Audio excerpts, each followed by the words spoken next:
We're in Dillard, Georgia right now. Small bee yard. Looks like we got 1, 2, 3, 4, 5, 6, 7, 8, 9, 10, 11 pallets, so that would be 44 colonies. This got hit real hard for splitting earlier in the season. There's some queens in this yard from the previous year. We call them yellow dots. That was the color last year. And we're actually beginning to take the time to try to seek out and kill queens from last year now. Up until now, we didn't have much time for that. Gravel pit up the road, trucks are going by, that's that racket. Up until now, we really didn't have the time to go through every colony and take the time to find the old queens. If we found a queen, which we found plenty of them just by accident while we were working, we would replace her. But now we're actually going to seek them out on purpose and replace them. We've got time to do that now. It's a lot of work. I know a lot of people disagree with that method because of the time it takes. In our case, I think it's worth it because of what we do with our bees. And obviously we have a lot of double screenboard nukes over colonies here. We can use those nukes to requeen the bottom when we find the queen. We have a box right there with 40 queens in it, and we can use a caged queen to requeen, and we'll do both in this yard. All of those single-story colonies represent a brand new queen from this year. Those were restarts. We still have 1 or 2 dead spots here that we'll fill up too. This is intensive work, time-consuming. In a day of doing this sort of thing, we might only get 3 yards, or on a lucky day or a good day, maybe 4. But we've got a lot of queens replaced, and we have, at this point, we have probably a third to half of our yards have been completely requeened in one way or another. If a colony swarms and makes a new queen, I consider that a new queen. That's good. We're done there. Supersedure the same. And if for some reason we lose a queen when we're splitting and stuff and they make their own, that's a new queen too. That's one of the reasons it's taking us a while to get completely switched over to Caucasian, because we still have remnants from the past through swarming, supersedure, and whatever. Anyway, this is a beautiful site. I'd often thought this would be a wonderful place to have a house, beautiful view of the Blue Ridge Mountains right out there. Of course, that's not necessarily a beautiful view of that field. We're not going to move away from this site this year because they're growing hot peppers out there. And I think they're going to put bell peppers in this field right here. So I feel pretty safe. I've never had an issue with those 2 crops. So we're going to just stay put right here all summer long. This is a great sourwood location. Blackberries are beginning to wane. I'm standing right next to some. They're on their way out. The spring honey flow is waning. We're going to start entering into our early summer phase. We'll have things like Dutch white clover blooming, and then a little later some basswood perhaps. But the strong spring flow from blackberry and tulip poplar and locust and all that kind of stuff is starting to disappear. We do still have some privet blooming. In fact, the privet is blooming pretty good right now. It gives us a little bit of something for the moment. Privet honey is not very good. It's an unusual honey though. It's the only honey that I'm aware of that actually starts to taste better with time. Initially, it has kind of a off flavor. By the time it gets a year old, most of that off flavor has kind of disappeared. I learned that by accident one year. Ended up buying quite a bit of it by accident. I didn't know what I was getting. Honestly, I was lied to. I got a sample that showed me one thing, and I said, yeah, I'll take it. When the load came in, it was mostly privet. I just put it aside. I didn't want to use it. And then the next spring, I was kind of desperate for something and started opening up some of those barrels of privet. And lo and behold, the flavor had disappeared. And it was decent honey. So if you make privet honey, just set it aside, wait till the next spring, and then you can start using it. It'll be palatable at that time. And when it blends in with the poplar and the blackberry and all that, it really isn't offensive. If you're used to what it tastes like, you can taste it in there, but it doesn't ruin the crop like mountain laurel or rhododendron does. And we rained last night. It's a little cool. A lot of the beautiful mountain laurel blooms that we had up around my house are disappearing. I saw a lot of petals on the driveway when I left home this morning, so I'm honestly glad to see that stuff disappear. It's beautiful to look at, but I don't want it in my honey. So Seth has a colony here that's got cells in it, but he feels like the queen is still there, so we are going to kill the queen if we can find her and just leave the cells behind and let them requeen themselves. Yes, sir. So they've obviously filled this deep box full of honey. Yeah, they had a bunch in the bottom too. Yeah, good and full. I'm sorry, Bob. That's they all right. made some honey. Sorry, they made some honey. So Jesse shook his top box out, made it into a single. Did you find the queen? No. Did not see the queen. I didn't see her in the top box. We got eggs. We got no cells. So I just shook everything down, took the super out. Okay, so he could not find the queen in this, but he did shake it down. So we'll mark this as an older queen. We'll get her later. The next time we come, we'll know that she's stuck in that bottom box, so that'll make it a lot easier to find her. I'd say they made a little honey, Bob. Yeah, they drew this whole deep box out on tulip, poplar, and blackberry. It's actually really good honey, and we have very little mountain laurel up in this area, so I think we've actually got a good crop of honey right here.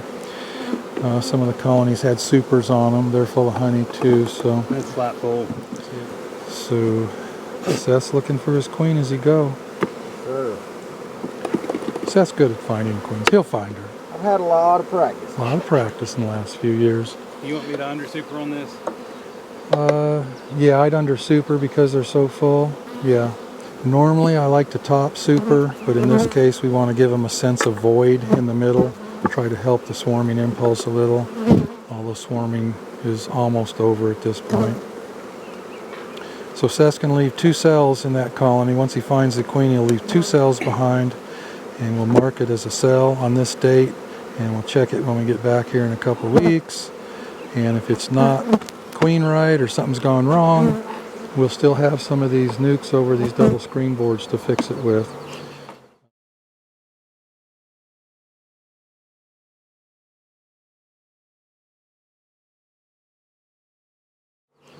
A month from now, this yard will be 100% queen right with new queens. It'll be in really good shape leading up to the sourwood flow. Jared, bring that pallet over here. We're going to borrow it for a little while. We're going to create another pallet in this yard. We don't have a B pallet, but if we set that pallet down, we can use double screen boards as bottom boards and just move some of these nukes over there. Just set it down there like it's going to be a B pallet. Little more in line with this pallet right here. Okay, that looks good. Thank you. Okay, looking good now. All of the colonies have an excluder over the bottom story, so they're now a single. A little bit of brood that was in the second boxes will hatch out. They'll backfill it.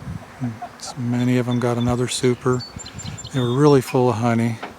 A few swarmed. That's where you're seeing these double screen boards remaining, and there was 2 or 3 queens we weren't able to find, so we still have a couple to requeen in here, but for now at this point, for the most part, this yard is completely requeened. That's a good feeling. Let's see, what time is it?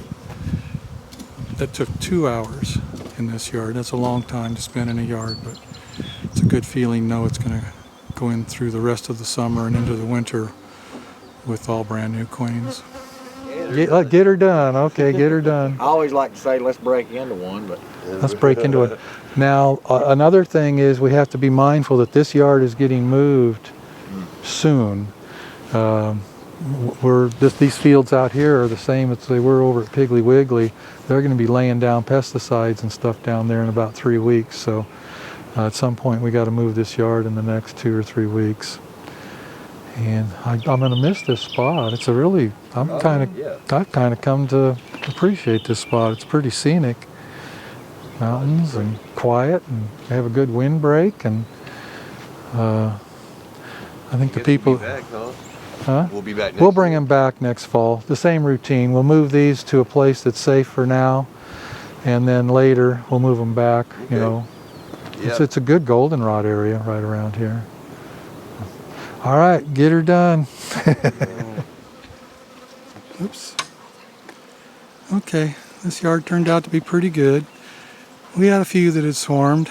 We kind of got worked over in this yard. Took a few stings. You'll see John. hello. in Salinas yard, he took them off. They put on the gloves. This yard was working us pretty good. And there's two reasons for that. One is it's cool, it's humid, it's really overcast, threatening rain anytime. Of course, that makes the bees defensive. And these are not entirely our genetics. This yard is kind of a remnant from the past. It's still got the genetic, sort of has the genetics in it that it had a couple years ago. They're not vicious bees. In my opinion, they're just average bees. And on a day like today, they can be quite defensive. And so one of the reasons we're trying to switch over to Caucasians is because even in conditions like this, they still are not very hard to get along with. But boy, these sure were. This yard was kind of ill. Would you agree with that assessment? Yeah. Let's see what you got in there, John. Okay.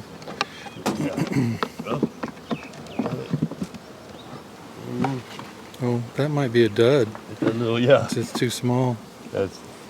They haven't done anything. Yeah, you got a dud, right? Yeah. Okay, so those dud frames can just be combined with the good ones. Like hers is great, Okay. and it's got 2 or 3 foundations left, so those frames out of the duds can just be combined with the good ones. You got a pretty good Man, nuke. she got a nice nuke. Very nice, yeah. This Look at thing's, in a week, this thing's going to be really going to town. The other thing I just love seeing brand new comb. This is the first round of brood ever laid in this comb. I like that. That's I know. wonderful, yeah. And it's so light colored. Yeah. That brood is. The honey's dark. Looks like they've been making tulip poplar. Okay, so Jesse and Jared and I are at our cell building yard. We've also turned it into a partial mating yard too. We just need spaces to put nukes. These nukes are some of the ones that got a 48-hour queen cell last week, and we're just here to check it out. Give a little report on how that little situation's going. I learned about the 48-hour queen cell routine from Kent Williams, Kentucky beekeeper, and my experience with it so far is that you actually get a better cell acceptance by doing it than putting in a ripe cell, oddly enough. And we're going to visit some of these and see how this week's round went. 48-hour queen cell on 5/11.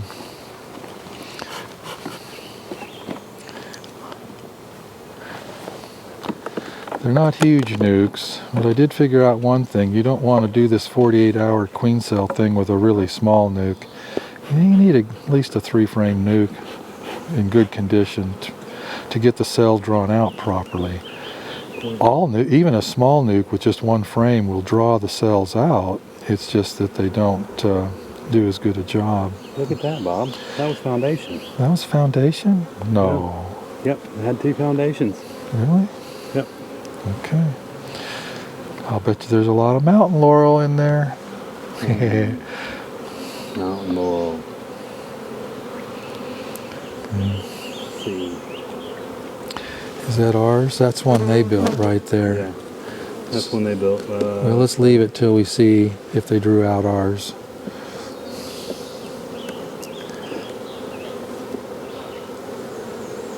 There's ours there. And they did. It's drawn out.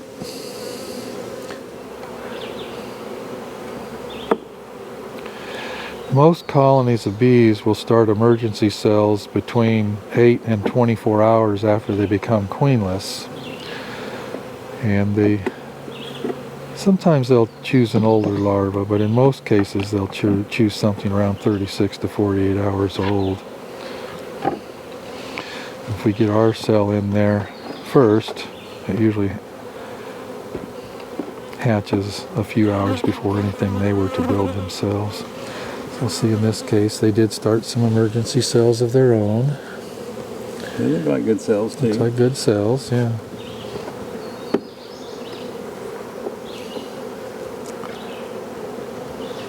So here's our cell right here. That looks good, nothing wrong with that. So because we're in this nuke, we're going to kill the rest of the cells I'm not going to go through every nuke and kill all the cells because I know ours is going to hatch a few hours before the others, and I'm comfortable with that. But so this one draw foundation too? Yeah. That wouldn't have been foundation. No.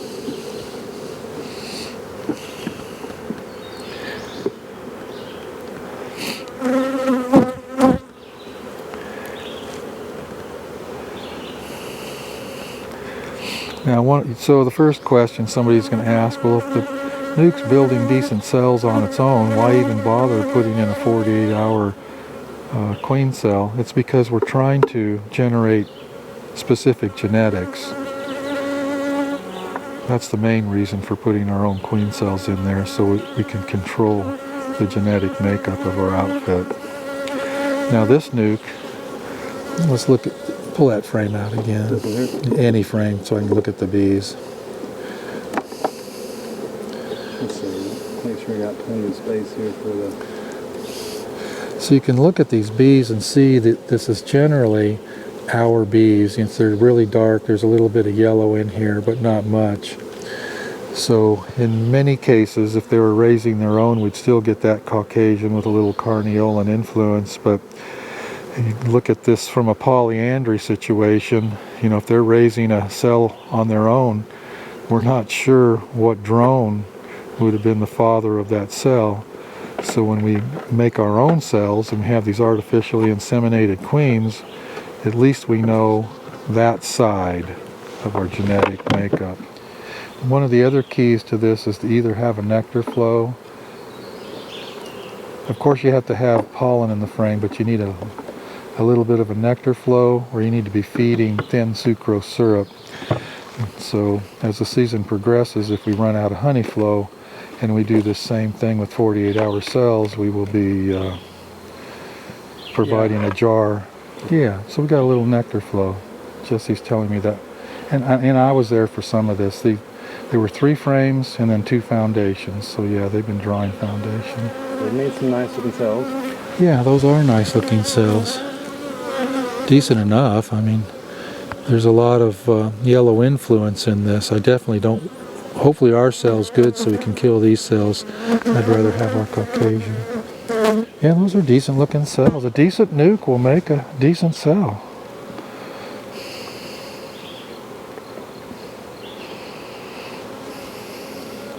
Lots of pollen. Yeah, there's our cell. It looks great. Yep. So that is scheduled to hatch tonight or tomorrow morning. And